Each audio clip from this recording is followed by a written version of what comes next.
Hello students, today I am going to talk to you about the tripartite struggle, an important theme in the political history of early medieval India. Between the time frame of CE 750 and 1000 CE, a large number of states made their mark in different parts of the Indian subcontinent, particularly in North India, in the Deccan and further south.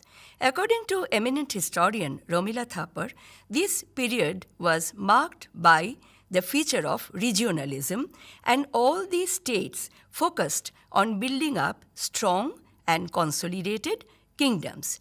Yet their distant boundaries did not always remain unchanged due to their political ambitions to establish supremacy beyond their designated borders. As a result, the demarcation between the north and the south, or the eastern and the western part of the subcontinent, did not always remain streamlined.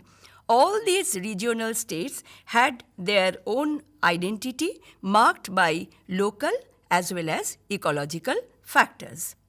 Three large states which gathered strength and power during this period were the Palas, who dominated eastern India till the middle of the 9th century, the Pratiharas, who established their supremacy in western India and in the upper Gangetic plain till the middle of the 11th century, and the Rashtrakutas, who established their stronghold in the Deccan and also controlled different parts of northern and southern India at different points of time. It was the Rashtrakutas among these three powers who ruled for the longest period of time, and they often acted as a kind of a bridge between the north and the south, both on the cultural field as well as on the economic grounds. These three powers got involved in constant friction with each other in their race to gain dominance and supremacy.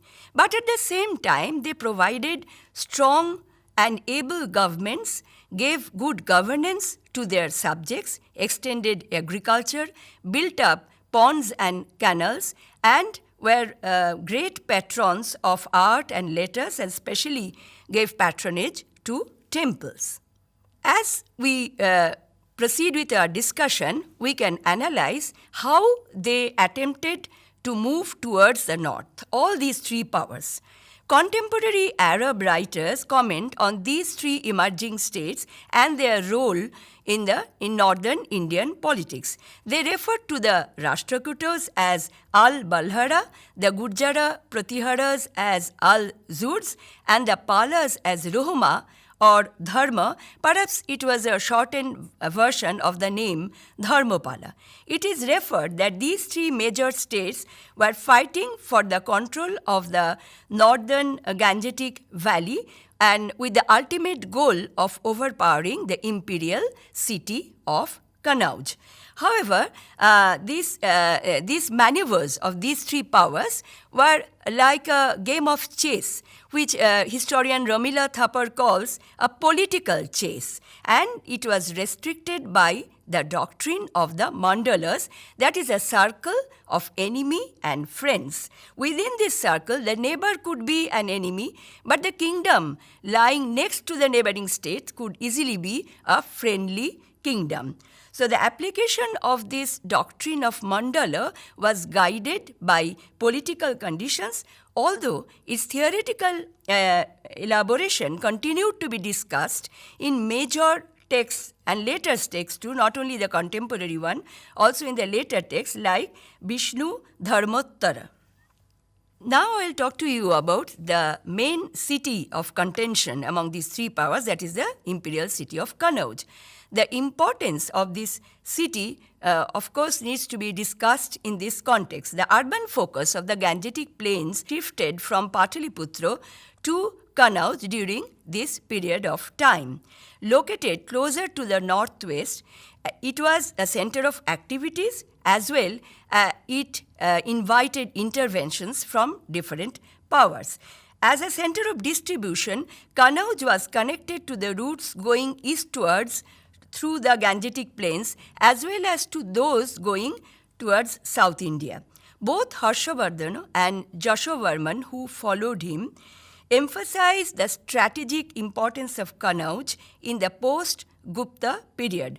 Apart from this, it should be kept in mind that Kannauj was also the area where there were lots of agrarian developments and which provided land grants to the Brahmins. In this context, I would like to mention that the Brahmins who migrated from Kannauj seeking job opportunities in different parts of the Indian subcontinent were highly respected and revered for their knowledge of different kinds of rituals as well as their knowledge of the sacred texts.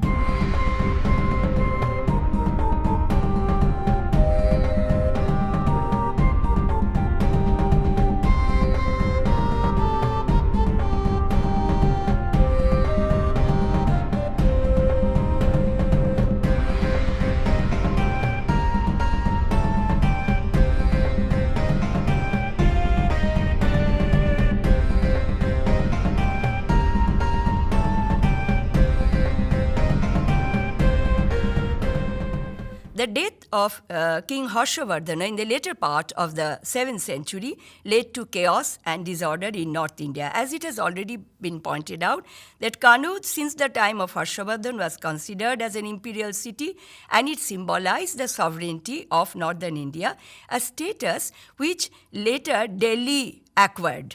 Establishing domination over Kannauj also implied control over the Gangetic Valley and its rich resources in trade and agriculture. As soon as the strong rule of Harshavardhana was absent, Kannauj became the center of political clashes.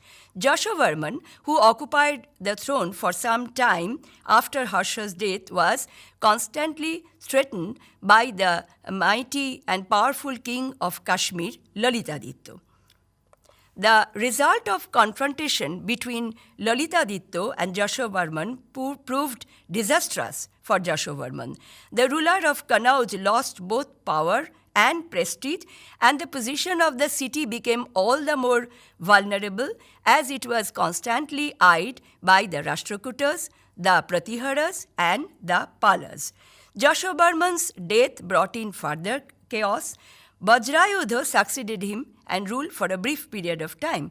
By this time, Lalitaditya, the king of Kashmir, he had brought Punjab under his control and he extended his power up to Kannauj. Lalitaditya even attacked Bengal or Gauro and killed one of his early rulers and thus was trying to establish his domination or supremacy, as you may call it. However, with the steady rise of the Palas and the Gurjara Pratiharas, Lalitaditya had to take a back seat. Now we come straight to the tripartite. How we are going to define the tripartite struggle. During this period of chaos and confusion and turmoil, there took shape a struggle among the Rashtrakutas, the Gurjara Pratiharas and the Palas, which is officially defined as the tripartite struggle. As a prized city, the Rashtrakutas, Pratiharas and the Palas applied their aggressive military policy for the conquest of Kannauj between 8th century CE and 10th century CE. The conflict over this city also reflected the notion of the revival of a notion of establishing a single kingdom in the strategic area of northern India. Although with the rise of the powerful regional states, Kannauj actually had lost its majesticity, but symbolically it still remained a coveted city to be overpowered by these regional states. Ramila Thapar has pointed out that not only the internal factors were involved in this game of chess, there were certain external factors involved as well. And what were these external factors? These were the presence of the Chinese, the Tibetans and the Arabs in the Indian politics at this point of time. Talking about the Chinese Their interest in the power struggle of northern India had several reasons. They had a basic misconception that their occasional intervention in the domestic politics of India would make the Indian rulers or the Indian kings to pay tribute voluntarily to the Chinese emperor. Not only that, the Chinese also claimed that the king of Kashmir, Lalitaditya, had asked for their help time and again. Besides, the Chinese felt a kind of a threat from the presence of the Arabs in Central Asia.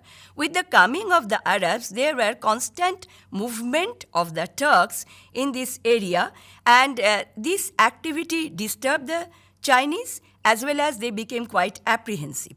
Apart from these considerations, these political and military considerations on the part of the Chinese, they also developed a growing interest in the Indian Ocean, and the maritime routes from South China were to touch upon the different trading centers along the Bay of Bengal, which extended gradually to the south, stretching further west. Again, Tibet was also asserting its presence along the Himalayan border. Several Indian sources, contemporary sources, inscriptions as well as literary sources, they mention the presence of the Bautas or the Tibetans along the Himalayas. Over and above there were the presence of the Arabs, which was increasing steadily. Sindh was conquered in 712 CE, and it acted as a kind of gateway for Arab expansion. The conquest of the lower Indus by the Arabs was perhaps a part of intricate internal politics of the Islamic world and the Caliphate. However, judging from the territories aimed by the Arabs, it seems that their primary intention was to gain control over the trade routes rather than occupy territories. For example, Sindh, which was agriculturally non-profiting, earned a lot of revenue from trade. Thus, the politics of northern India was conditioned not only by internal factors but by external elements as well. However, the situation should also be judged from another viewpoint or another perspective. That is, there were some Indian states, particularly the Gurjara Pratiharas, who built up strong resistance against the Arab invasion. However, this resistance did not involve all the regional powers. For example, we can find that the Rashtrakutas or the Gujarat Chalukyas recognized the potential of the Arab traders and employed them. Process of commerce was the focus of these upcoming regional powers.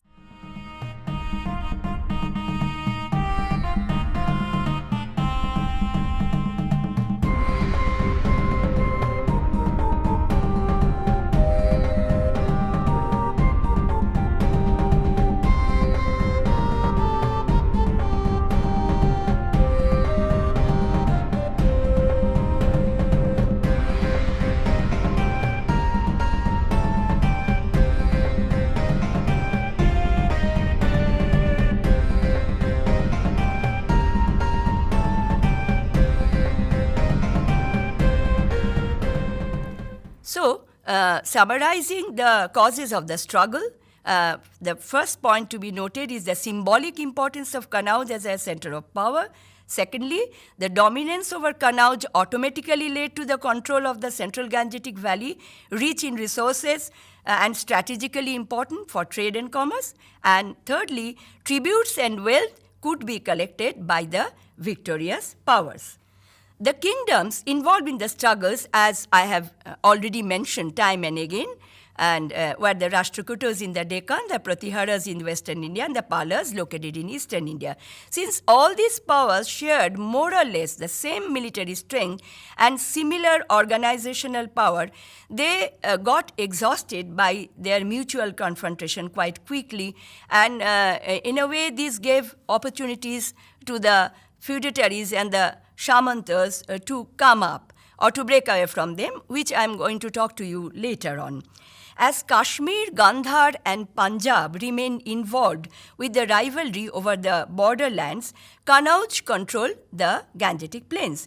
Kingdoms in the Deccan often participated in the politics of northern India, as we find in the case of the Rashtrakutas, who after consolidating their position and gathering a lot of financial strength from trade activities, were determined to take part in the tripartite struggle.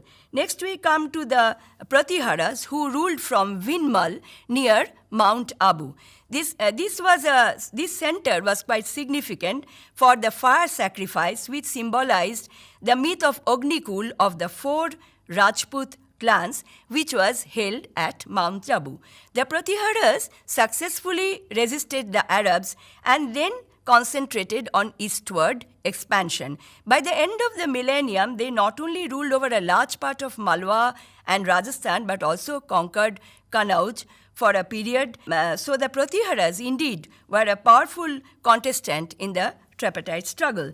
Lastly, there were the Palas, who were the third power involved in the contest over Kanauj, who controlled a greater part of the Ganga plain. Backed by income from agriculture and trade, Dharmapala, the second ruler of the Pala dynasty, made the Pala kingdom a definite force in the North Indian politics. The triangular conflict for supremacy in northern India became a significant factor in the political scenario of early medieval India, as the 3 contemporary powerful regional kingdoms made repeated attempts to gain supremacy, to establish their control over the imperial city, and in context of such continuous confrontations, the period between the late 8th to the end 9th century CE was specifically important in the history of early medieval India. Around 783 CE, Pratihara king Vatsaraja, the second important ruler of the Gurjara Pratihara dynasty, occupied large portions of Rajasthan and northwestern India, thus establishing a stronghold in the region. Simultaneously, the Pala kings, Gopala and Dharmapala, were becoming quite powerful as the Pala kingdom extended westwards. Under the circumstances, the confrontation between these 2 regional powers became inevitable. During the campaign near Allahabad, Vatsaraja defeated the Pala king Dharmapala. Meanwhile, the Rashtrakutas, after consolidating their position in the Deccan, were looking for greener pastures towards the north. During the rule of the Rashtrakuta king Dhruva III, a large army of the Rashtrakutas invaded the Gangetic plain and overpowered both Vatsaraja and Dharmapala. The Rashtrakutas were militarily strong than both their adversaries, and particularly Vatsaraja's position was completely destroyed. However, a point to be noted here is that the Rashtrakutas did not annex any North Indian territory even after they had sweeping victory and returned to Deccan. After the Rashtrakutas returned to Deccan, Dharmapala conquered Kanauj, taking advantage of Dhruva III's death, and following which the Rashtrakutas got involved in internal strifes. Third verse of the Bhagalpur plate of Narayan Pal indicate that Dharmapala took possession of Kanauj from Indraraja and placed his own protege Chakrayudha on the throne of Kanauj. Not only that, Dharmapala also summoned an imperial assembly at Mahodaya or Kanauj to sanctify his political achievement. However, this success of Dharmapala was not a very long-lasting one. The second round of confrontation was now taking shape. Soon, Nagabhatta II, son of Vatsaraja, appeared on the scene. He restored the glory of the Pratiharas by reoccupying Kanauj and later on by defeating Dharmapala. The Pratiharas thus gained supreme power in northern Indian politics by annexing Kanauj. Emboldened by the domestic strifes within the Rashtrakuta family, Pratihara king Nagabhatta II was determined to give his success story a definite shape. and a meaningful end. The bitter struggle for power with the Palas resulted again in the defeat of Dharmapala. Epigraphic evidences clearly show that Nagabhatta II attained this success with the help of his feudatories. By this time, Govinda III, one of the most powerful monarchs of the Rashtrakuta lineage, concentrated his attention towards the northern India in order to regain Rashtrakuta supremacy in the north. Govinda III defeated his Pala adversary as well as routed the Pratihara king Nagabhatta II. The Palas probably suffered less because they did not confront Govinda III. Chakrayudha of Kanauj and Dharmapala himself surrendered voluntarily to Govinda III. Politically too, the Palas rulers could gain some advantage as the Rashtrakutas, following their earlier pattern, once again went back to the Deccan. Govinda III, as it has been claimed by various sources, progressed as far as the Himalayas in the north, and it is often said in the inscriptions that his war trumpets could be heard from the caves of the Himalayas. But he had to go back to the Deccan in order to secure the succession of his son Amoghavharsha to the throne. The Palas seemed to take advantage of this situation and they defeated the next Gurjara Pratihara king Ramabhadra, who was a weak ruler. However, the next Gurjara Pratihara monarch, Mihira Bhoja or Bhoja I, made a comeback in the contest for Kanauj when by 836 CE he recovered Kanauj and made it his capital. Kanauj continued to be the capital of the Gurjara Pratiharas for about a century. After the Palas withdrew from the contest over Kanauj, the triangular struggle became a bipartite issue between the Pratiharas and the Rashtrakutas. Now I will talk to you about the debates over this tripartite struggle. Nationalist historians like R.C. Majumdar or historian R.S. Tripathi, while analyzing the tripartite struggle, have mainly focused on the prolonged hostility of the three powers for mastery over Kanauj, which, according to R.C. Majumdar, obviously had an imperial status.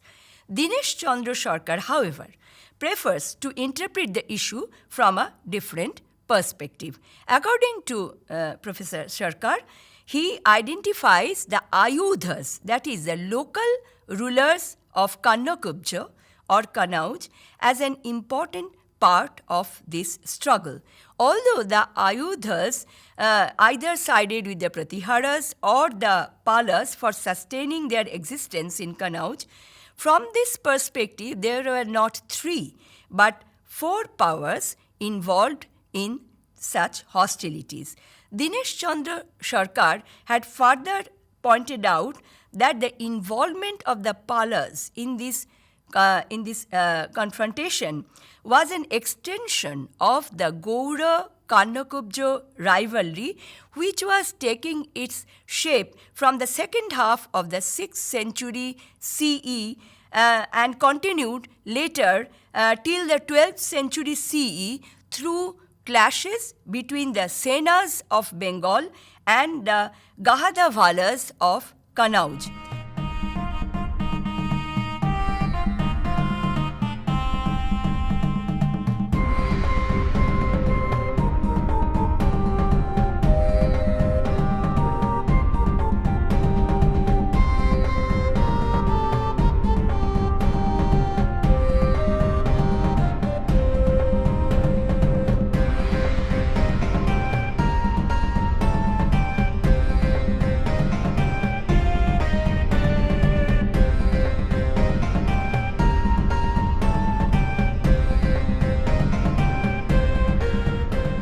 On the other hand, both the Gurjara Pratiharas and the Rashtrakutas, they had strategic interest in the Malwa region, which was also the bone of contention between these two powers apart from Kanauj.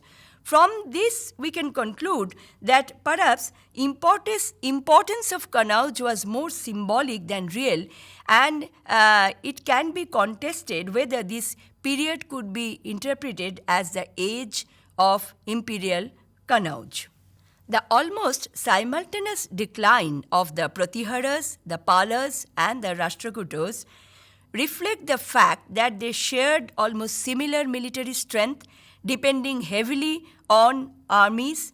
Inscriptions enlisting their conquests also show the names of identical lesser kingdoms. That is, the areas over which they dominated were often overlapping each other. The constant campaigns required huge military expenses, resulting in the pressure of taxation over the subjects and causing financial drainage. Conflicts over Kannauj diverted the attention of these royal houses from their feudatories and the Samantas, who gradually became insubordinate, and in the long run they declared independence. The dream of a single kingdom to be encompassing the entire northern India, with its center in Kannauj, remained unfulfilled. Therefore, the tripartite struggle did not help any of these powers to attain the goal they were striving for permanently, and their success definitely remained peripheral. Now, I'll discuss about the topics that we have. I'll try to summarize the topics, the points that I have talked about today. What we can find through this tripartite struggle was that basically the historians are recognizing three main powers taking their part in this prolonged contest. And as I have already mentioned, time and again, these powers were the Rashtrakutas from the south, the Palas from the east, and the Pratiharas from the west. However, the role of the Ayudhas has also been given due importance by another group of historians, and they also had an important or significant role to play in this long-drawn contest. This contest continued like a game of chess. The confrontation at one point of time rewarding or crowning one of the powers as victorious, and at one point of time the other power became the loser.